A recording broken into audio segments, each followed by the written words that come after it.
This problem says find all the values of t at which a horizontal tangent line exists.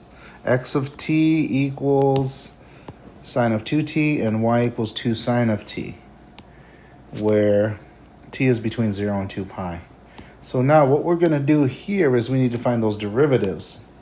So in finding derivatives, we're thinking that dy over dx, which that equals y prime t over x prime t. And really the change in y over the change in x. That's what we're dealing with here. Okay, so anyway, so my y prime t is going to be 2 cosine t. And my x prime of t, which is here, it's going to be 2 cosine of 2t. Because when we take the derivative of the sine of t, it's cos of t, times the derivative of the inside because it's a chain rule, and that's where I get the 2 from on the outside. Okay, so what we end up with here is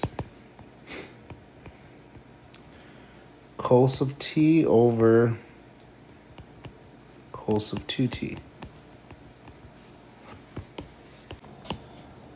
So now I did the derivative here. I simplified as much as I could. Now it says find all the values of t at which a horizontal tangent line. Horizontal.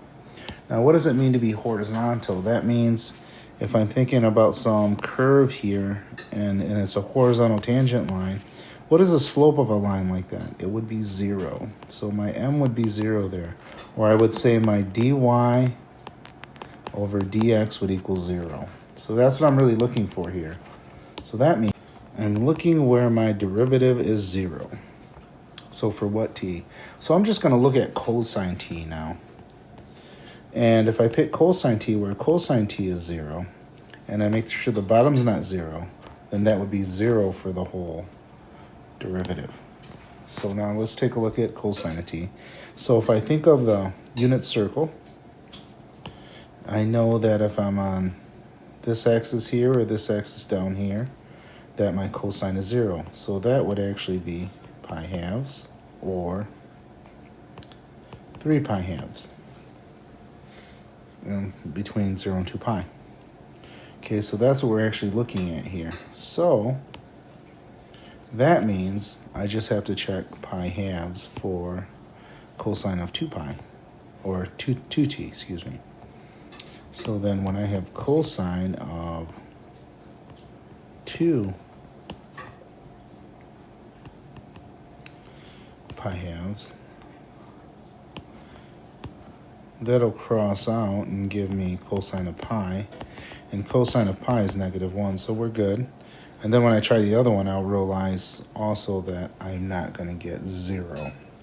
So actually, the two values for t, where this derivative is 0 at, is it's going to be t equals pi halves or 3 pi halves. So that is the answer to this problem.